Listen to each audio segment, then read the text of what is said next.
Hi, welcome to my new video series on professional document formatting using Microsoft Word.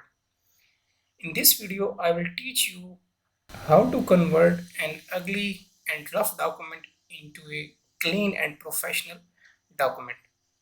Usually, university students and day-to-day computer users need to create clean documents, but they don't know so many different formatting features or formatting guidelines that they should follow to create a clean and professional document.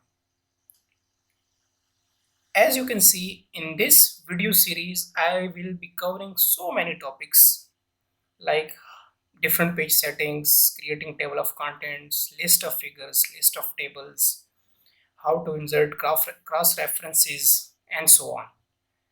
So stay with me, let's learn these all topics.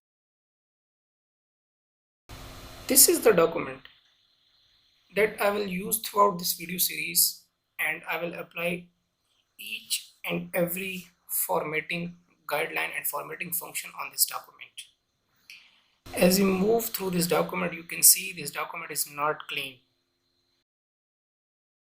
This document needs different formatting settings that I will teach you how to apply throughout this video series. As you can see, the table of content is not in a standard format. The table that you can see here, this is not in a standard format. I will teach you how to create heading styles, how to manage the header and footers, how to insert the page numbers, and so on. So this is the reference document that I will use, and I will convert this ugly document into a clean and professional document. After completing the last video in this video series, this document will be in a different shape. Let's start learning.